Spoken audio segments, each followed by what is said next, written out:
الحمد لله نحمده ونستعينه ونستغفره ونؤمن به ونتوكل عليه ونعوذ بالله من شرور أنفسنا ومن سيئات أعمالنا من يهده الله فلا مضل له ومن يضلل فلا هادي له وأشهد أن لا إله إلا الله وحده لا شريك له وأشهد أن سيدنا ومولانا محمدا عبده ورسوله أما بعد فأعوذ بالله من الشيطان الرجيم بسم الله الرحمن الرحيم وإذ جعلنا البيت مثابة للناس وأمنا واتخذوا من مقام إبراهيم مصلى وعهدنا إلى إبراهيم وإسماعيل أن طهرا بيتي للطائفين والعاكفين والركع السجود وقال تعالى وإذ بوأنا لإبراهيم مكان البيت ألا تشرك بي شيئا وطهر بيتي للطائفين والقائمين والركع السجود وقال النبي صلى الله عليه وسلم عرضت علي أجور أمتي حتى القذاة يخرجها الرجل من المسجد وقال النبي صلى الله عليه وسلم عرضت علي أعمال أمتي حسنها وسيئها فوجدت في محاسن أعمالها الأذى يماط عن الطريق ووجدت في مساوي أعمالها النخاعة تكون في المسجد لا تدفن وقال عليه الصلاة والسلام البزاق في المسجد خطيئة وكفارتها دفنها أو كما قال عليه الصلاة والسلام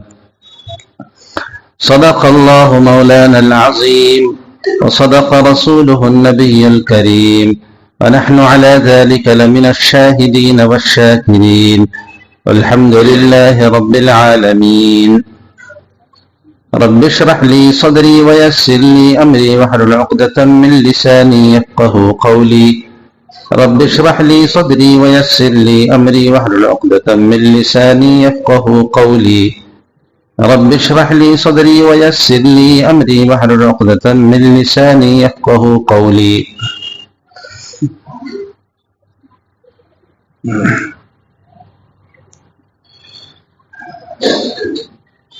جناب نبی کریم صلی اللہ علیہ وسلم کو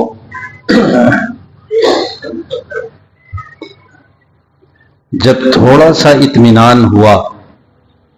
اور کفار کی تکلیف اور ان کی اذیتوں سے تھوڑی راحت ملی اور آپ وہاں سے ہجرت کر کے مدینہ منورہ کی طرف تشریف لے گئے تو راستے میں ایک مقام پر اترے، وہاں جمعہ کا وقت ہو گیا اور آپ نے وہاں جمعہ کی نماز ادا کی اور آپ صلی اللہ علیہ وسلم نے اس جگہ مسجد کی بنیاد رکھی۔ پھر جب آپ مدینہ منورہ تشریف لائے، ابھی تو بات شروع نہیں ہوئی، سو رہے ہیں، اٹھائیے ان کو، اے بھائی اٹھ جاؤ، سننے کے لیے آئے تو اللہ کے بندے، آنکھ میں پانی مار کے بیٹھو، سامنے والے سوتے رہیں گے تو پھر کیا ہوگا؟ نہیں، ہر ہفتے میں ایک دن سننا ہے، اس میں بھی آدمی سو رہا ہے، بولا میں تو تقریر سن رہا تھا اور امام صاحب غلط بول رہے تھے۔ اس کا طریقہ یہ ہے کہ آنکھ میں پانی مار کر کے بیٹھے آدمی۔ جب آپ صلی اللہ علیہ وسلم مدینہ منورہ تشریف لے گئے، صحابہ نے بڑا استقبال کیا، مدینہ منورہ کے بچوں نے، بچیوں نے، خواتین نے، مردوں نے، سب نے استقبال کیا۔ جب آپ وہاں تشریف لے گئے تو سب سے پہلا کام یہ کیا کہ مسجد کی تعمیر ہو، اللہ کے گھر کی تعمیر ہو۔ مکہ مکرمہ میں خانہ کعبہ موجود تھا اور اللہ تبارک و تعالی نے حضرت عمر رضی اللہ تعالی عنہ کے اسلام لانے کی برکت سے آپ کو یہ قوت اور طاقت اور ہمت مسلمانوں کو عطا کی تھی کہ خانہ کعبہ میں پہنچ کر کے اپنے طریقے سے عبادت کرتے تھے، یعنی نماز پڑھتے تھے۔ یہ ہمت اس سے پہلے مسلمانوں کو نہیں ہوتی تھی، لیکن حضرت عمر کے اسلام لانے سے اللہ نے مسلمانوں کو یہ قوت اور ہمت عطا کی، اور اسی میں کئی واقعات ہیں جس کو قرآن نے بھی نقل کیا ہے کہ جب آپ صلی اللہ علیہ وسلم سجدے میں ہوتے تھے تو کبھی اوجھڑی لا کر کے رکھ دی جاتی تھی، کبھی کوئی مارنے کے لیے دوڑتا تھا، اور کبھی کسی اور طرح سے اذیت پہنچانے کی کوشش کرتا تھا۔ لیکن بہرحال وہاں ایک جگہ تھی کہ جہاں مسلمان پہنچ کر کے عبادت کیا کرتے تھے۔ جب مدینہ منورہ تشریف لائے تو وہاں ایسی کوئی جگہ نہیں تھی، تو سب سے پہلی فکر جو آپ کو ہوئی اپنے گھر بار بنانے سے پہلے کہ مسجد کی تعمیر ہو۔ مسجد یہ وہ جگہ ہے کہ جو مسلمانوں کے لیے مرکزیت کی جگہ ہے، یہاں سے مسلمانوں کے سارے اعمال ہوتے رہے ہیں، اور شروع زمانہ اسلام سے لے کر کے بعد تک بھی جو مسلمانوں کا خلیفہ ہوا کرتا تھا، مسلمانوں کا امیر ہوتا تھا، وہی مسجد کا امام بھی ہوتا تھا۔ لہذا امامت کبریٰ اور امامت صغریٰ دونوں ایک شخصیت کے پاس ہوتی تھی، یعنی مسلمانوں کی سیاسی طاقت اور اس کا انتظام جو سربراہ کرتا تھا وہی مسلمانوں کی نماز کا بھی سربراہ تھا اور امام تھا۔ آپ صلی اللہ علیہ وسلم مسلمانوں کی سیاسی قیادت بھی کرتے تھے، دینی قیادت اور رہنمائی بھی فرماتے تھے، اور آپ مصلی کے امام بھی تھے، مستقل آپ امامت فرماتے تھے۔ جب آپ تشریف لاتے تب صحابہ اٹھتے تھے، اور حدیثوں میں آتا ہے کہ پیچھے سے تشریف لاتے آپ تو پچھلی صف والے اٹھنا شروع ہوتے، حتیٰ کہ آپ جب مصلی تک پہنچتے تو اخیر صف والے سب اٹھ جاتے، اور اس کے بعد صفیں درست کی جاتی اور آپ باقاعدہ اس کا اہتمام فرماتے اور صفوں کو درست کرواتے، اور پھر آپ نماز پڑھاتے۔ بعد کے زمانے میں حضرت ابو بکر آپ نے بھی یہی ترتیب باقی رکھی، حضرت عمر نے بھی یہی ترتیب باقی رکھی، اور حضرت عمر کی شہادت تو مصلی پر ہی ہوئی ہے کہ مصلی پر ہی ایک مجوسی غلام نے آپ کو نیزہ مارا، جس کی وجہ سے آپ شہید ہوئے۔ حضرت علی کا بھی ایسا ہی واقعہ ہے، حضرت عثمان رضی اللہ تعالیٰ عنہ بھی امامت کرتے رہے، بعد میں اور بھی ہیں خلفاء جو امامت کرتے رہے۔ ہندوستان کے بادشاہوں میں بھی ایسے لوگ گزرے ہیں کہ جو بادشاہت اور امارت بھی سنبھالتے تھے اور مصلی کے امام بھی تھے، لیکن یہ ایک ذمہ داری ہے، بعد میں پھر تھوڑی تقسیم ہو گئی، لیکن آج بھی بادشاہ وقت کو یہ حق حاصل ہے کہ وہ مصلی کا امام رہے۔ تو یہ ایک بہت ہی مرکزی جگہ ہے مسجد، کہ جس مسجد سے سارا نظام چلتا ہے۔ مسلمان یہاں 5 وقت جمع ہوتے ہیں، اور مسلمانوں کی یہاں سے ہر طرح کی رہنمائی ہوتی ہے، یہاں سے اس کی تربیت ہوتی ہے، یہاں سے اس کو پیغام ملتا ہے زندگی گزارنے کا، اپنے آپ کو ٹھیک کرنے کا، اور ترقی اور عروج حاصل کرنے کا، اور ذہن و دماغ کو صاف کرنے کا،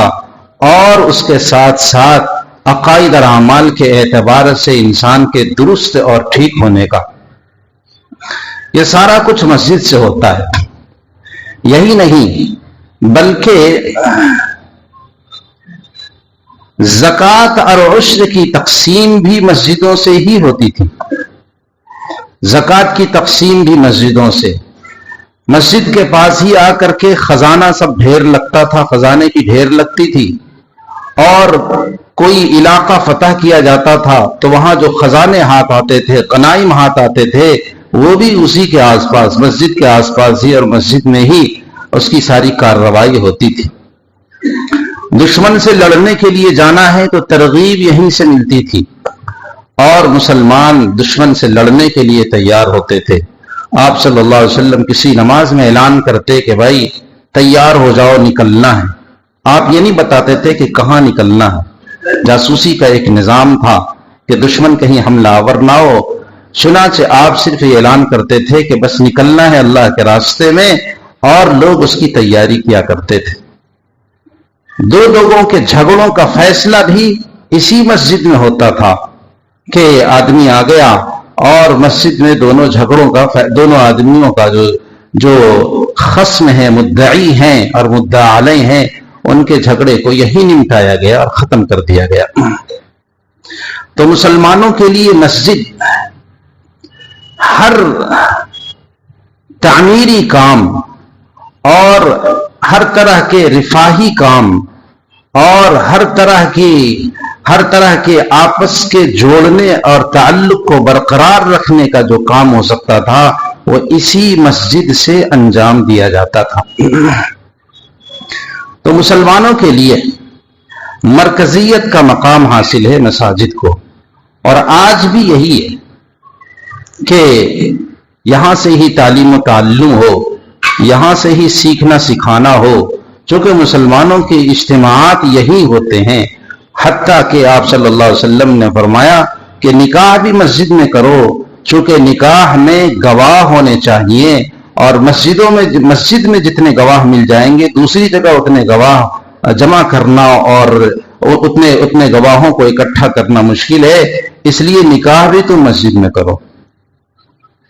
تو مسلمانوں کے اس طرح کے سارے اعمال مساجد میں ہی ادا ہوتے ہیں۔ ان سب کے باوجود ہمیشہ مسلمانوں نے مسجد کے احترام کو اور ادب کو ملحوظ رکھا ہے۔ قرآن کریم نے حضرت ابراہیم اور حضرت اسماعیل ان دونوں کو حکم دیا، وَعَهِدْنَا إِلَىٰ إِبْرَاهِيمَ وَإِسْمَاعِيلَ، اور ہم نے ابراہیم اور اسماعیل سے یہ عہد لیا، أَن طَهِّرَا بَيْتِيَ لِلطَّائِفِينَ، کہ آپ دونوں میرے گھر کو صاف ستھرا رکھیں گے، پاک رکھیں گے۔ کن لوگوں کے لیے؟ طواف کرنے والوں کے لیے، وَالْعَاكِفِينَ، اور اعتکاف کرنے والوں کے لیے، وَالرُّكَّعِ السُّجُودِ، اور جو رکوع کرنے والے ہیں، سجدہ کرنے والے ہیں، یعنی نمازیوں کے لیے جو مسجد میں عبادت کے لیے آئیں، جو خانہ کعبہ میں طواف کے لیے آئیں، اور جو خانہ کعبہ میں اس غرض سے آئیں کہ وہ وہاں معتکف ہوں گے، ان سب کے لیے آپ اللہ کے گھر کو پاک رکھیں گے۔ اور یہ پاکی ظاہر کے اعتبار سے بھی ہوگی اور باطن کے اعتبار سے بھی ہوگی۔ ظاہر کی صفائی یہ ہوگی کہ مسجد کو صاف ستھرا رکھنے کی کوشش کی جائے گی، اس کے جو کچھ انتظامات ہیں اور جو مصلیوں کی ضرورت کی چیزیں ہیں ان چیزوں کو سوچ کر کے مہیا کرنے کی کوشش کی جائے گی۔ تو اس طرح سے انتظام بالکل بہت صاف ستھرا اور اچھا ہوگا، اور اسی کے ساتھ ساتھ باطنی اعتبار سے بھی پاک رکھنے کی کوشش کی جائے گی کہ خدا نہ خواستہ مسجد میں کوئی دنیا نہ ہو، مسجد میں کسی طرح کا کوئی شرک نہ ہو، اور مسجد میں ہر کوئی اس طرح کا کوئی عمل نہ ہو جس سے مسجد کی بے ادبی اور بے حرمتی سمجھ میں آتی ہو۔ دوسری جگہ اللہ کا ارشاد ہے، وَإِذْ بَوَّأْنَا لِإِبْرَاهِيمَ مَكَانَ الْبَيْتِ أَلَّا تُشْرِكْ بِي، جب ہم نے ابراہیم کے لیے گھر کا ایک ٹھکانہ بنایا، اللہ تشرک بی شیئا، تو ہم نے یہ کہا کہ میرے ساتھ کسی کو شریک نہ کرنا۔ یہ پہلی بات ہے، دل کی صفائی کا انتظام کہ یہاں پہ کسی طرح کا شرک نہ ہونے پائے۔ اور شرک کا ایک ہلکا سا درجہ ہے ریا، جس کو حدیث میں کہا گیا یہ شرک خفی ہے، مسجد میں ریاکاری بھی نہیں ہونی چاہیے۔ تو شرک جلی بھی نہیں ہونا چاہیے اور شرک خفی بھی نہیں ہونا چاہیے، ریاکاری اور دکھاوا بھی نہیں ہونا چاہیے۔ تو فرمایا اللہ تشرک بی شیئا وطہر بیتی للطائفین والقائمین، اور جو لوگ ہمارے گھروں کا طواف کرنے کے لیے آتے ہیں اور اعتکاف کرنے کے لیے آتے ہیں اور نماز پڑھنے کے لیے آتے ہیں، رکوع سجدہ کرنے کے لیے آتے ہیں، آپ ان کے لیے ہمارے اس گھر کو پاک رکھیے، صاف رکھیے۔ تو شرک و کفر سے پاک رکھیے، ریاکاری وغیرہ سے پاک رکھیے، اور اسی کے ساتھ ساتھ ظاہر کی صفائی کا بھی اہتمام کیجیے۔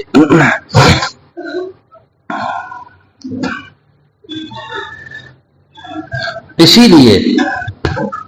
مسجد، چونکہ مسجد اللہ کا گھر ہے،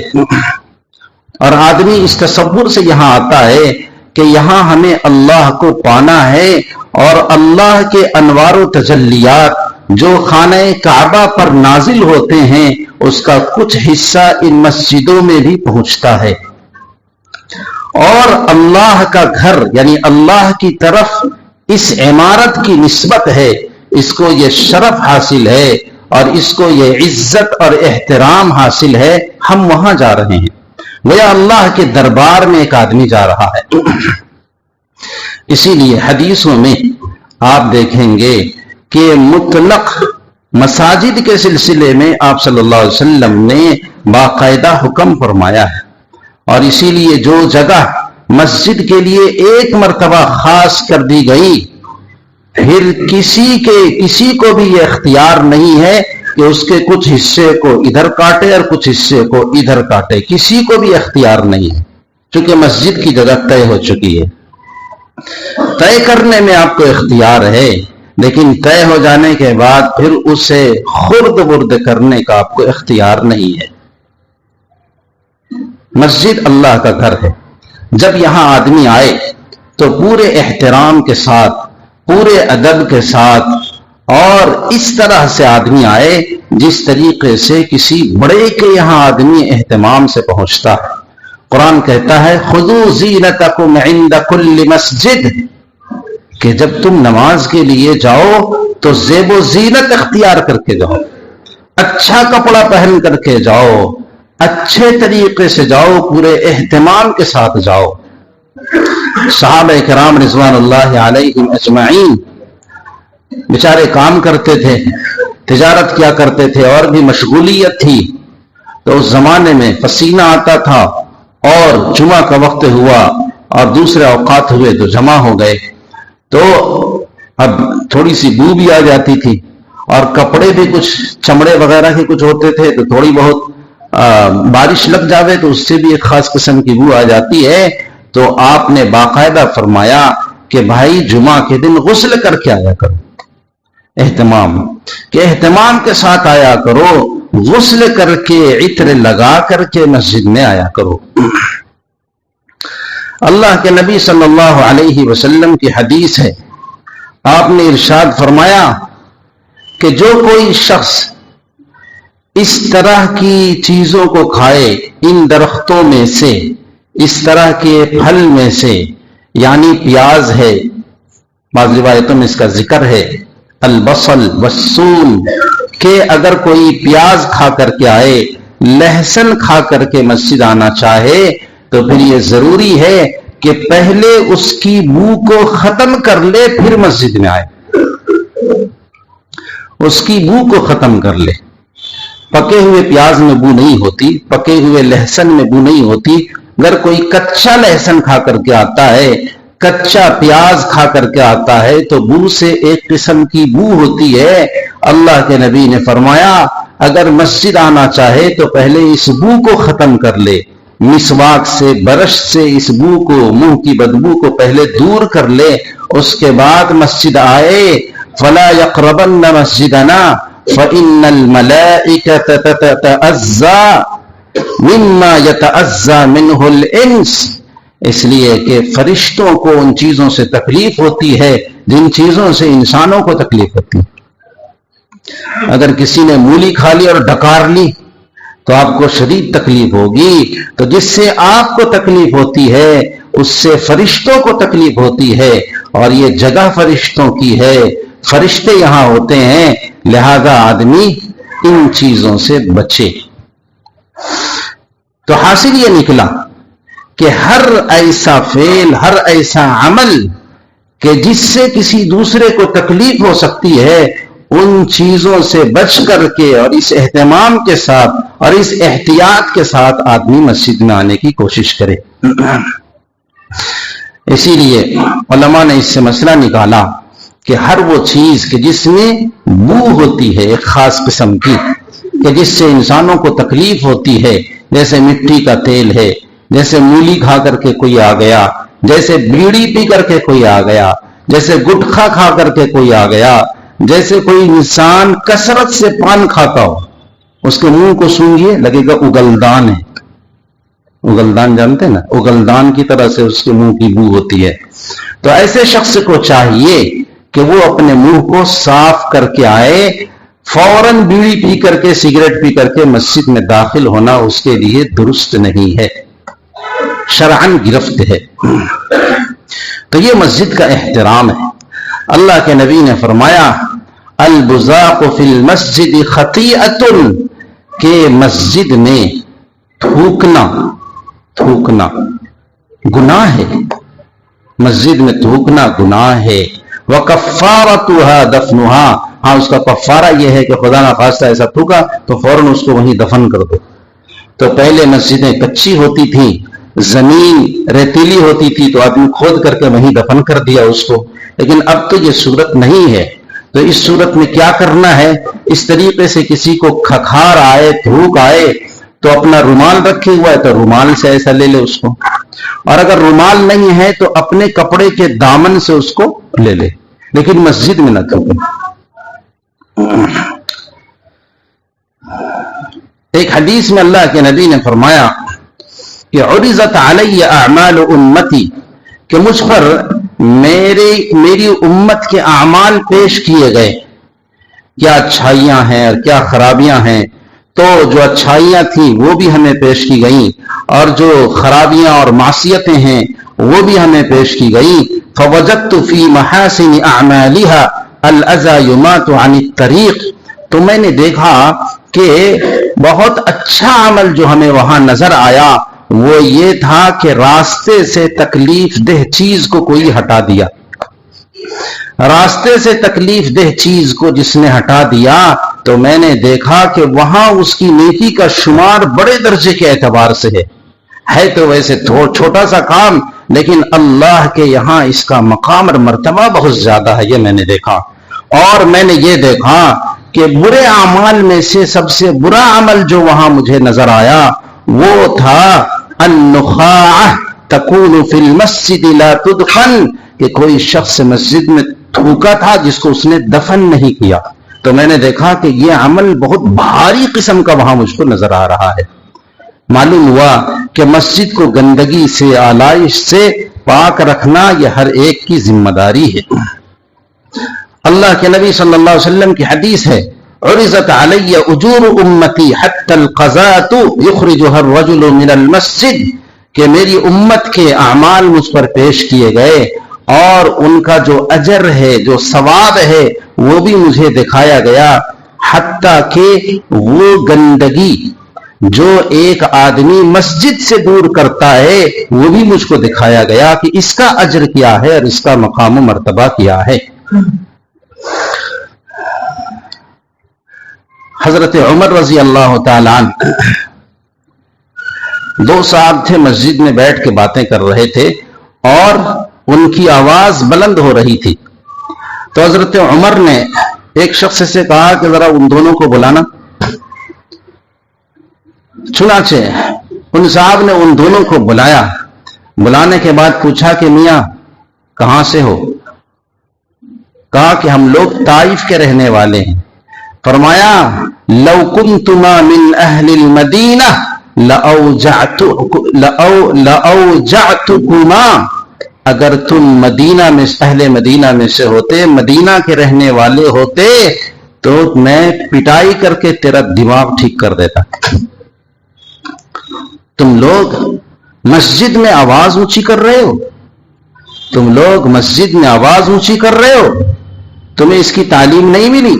کہ مسجد میں زور سے نہیں بولنا ہے؟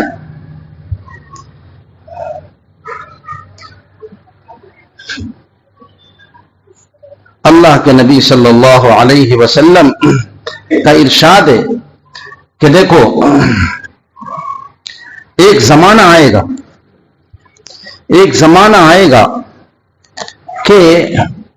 لوگوں کی گفتگو جو مسجدوں میں ہوگی وہ دنیا کے معاملے میں ہوگی۔ ایک زمانہ آئے گا کہ لوگ مسجد میں بیٹھ کر کے دنیا کی باتیں کریں گے، سیاسی باتیں کریں گے اور گھریلو باتیں کریں گے اور بیٹھ کر کے گپ بازی کریں گے، ٹھٹھا کریں گے۔ ایک زمانہ آئے گا فَلَا تُجَالِسُوهُمْ، ان کی مجلس میں نہیں جانا۔ اس کا مطلب یہ ہے کہ انہیں تو روکنے پر آپ قدرت نہیں رکھیں گے، فساد کر دے گا وہ تو محلے کا چودھری ہے نا، وہ بیٹھ کے بات کر رہا ہے، آپ کچھ بولنے جائیں گے بس وہیں پہ پھڈا شروع ہو جائے گا۔ تو اللہ کے نبی نے فرمایا اس کی مجلس میں اور اس جگہ پہ مت جانا، فَلَا تُجَالِسُوهُمْ، ان کے پاس مت بیٹھنا۔ فَلَيْسَ لِلَّهِ فِيهِمْ حَاجَةٌ، اس لیے کہ وہ مسجد میں اللہ کے لیے نہیں آیا۔ سیدھا آپ نے فرمایا کہ وہ مسجد میں اللہ کے لیے آیا ہی نہیں، وہ دوسرے کام کے لیے آیا ہوا ہے۔ تو میرے بھائیوں، مسجد کا احترام، بس مسجد کے آداب میں سے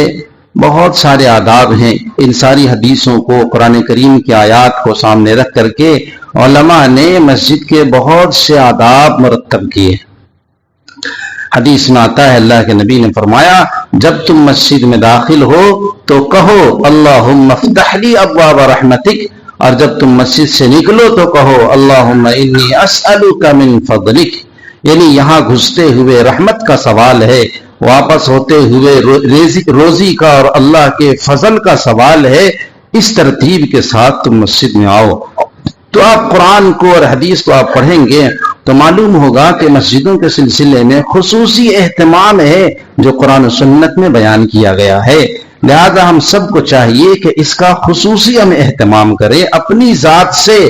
مسجد میں کسی طرح کی گندگی پیدا کرنے کی کوشش نہ کریں،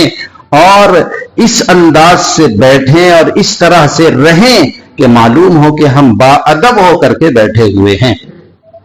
اور اس تصور سے آدمی بیٹھے کہ ہم ایک بڑی ذات کے دربار میں بیٹھے ہوئے ہیں، اللہ جل جلالہ کے دربار میں بیٹھے ہوئے ہیں۔ اور جب آدمی اپنے باپ کے پاس بیٹھتا ہے تو ادب و احترام کے ساتھ بیٹھتا ہے، وہ تو رب العالمین ہے، اس رب العالمین کے گھر میں ہم بیٹھے ہوئے ہیں، لہذا ہم پورے ادب و احترام کے ساتھ بیٹھیں گے۔ اس اہتمام کے ساتھ جب آدمی رہے گا تو خود بخود اس کو سمجھ میں آئے گا ہر وہ عمل کہ جو معاشرے میں گھٹیا نظر سے دیکھا جاتا ہے، چھوٹا سمجھا جاتا ہے، اس عمل کو نہ کرے آدمی۔ یہ آداب میں سے ہے۔ آداب میں سے یہ بھی شمار کیا گیا ہے کہ آدمی مسجد کو گزرگاہ نہ بنائے، ادھر سے ادھر، یہاں سے ادھر جانا ہے تو بھائی اس راستے سے جانے کے بجائے مسجد کے اندر سے جا رہا ہے آدمی، تو علماء نے فرمایا کہ مسجد کو گزرگاہ نہ بنائے، مسجد میں کسی طرح کی گندگی پیدا کرنے کی کوشش نہ کرے، اور ہر ایسی چیز جس سے اذیت اور تکلیف ہوتی ہو اس سے آدمی بچے۔ اللہ کے نبی نے فرمایا کہ گھروں میں جو تم مسجد بناتے ہو ایک جگہ کو خاص کرو جو مسجد ہو، اور اس کی صفائی کا خیال رکھو اور وہاں خوشبو لگاؤ، یہ فرمایا۔ تو ظاہر ہے کہ مسجد کے سلسلے میں بھی یہی حکم ہوگا۔ تو جہاں کہیں بھی مسجد میں کوئی کمی نظر آئے اور انتظامات کے اعتبار سے کچھ نقص نظر آئے تو آدمی کو اپنے طور پر بڑھ کر کے چاہیے اور کوشش کرنی چاہیے کہ اسے دور کرنے کی بھرپور آدمی کوشش کرے۔ ہم آ رہے ہیں، چپل رکھی ہم نے، لیکن چپل ہم نے ایسی رکھی کہ وجہ سے ڈال دیا، حالانکہ جب ہم اپنے گھر میں جاتے ہیں تو کبھی ہم چپل اس طرح سے نہیں ڈالتے،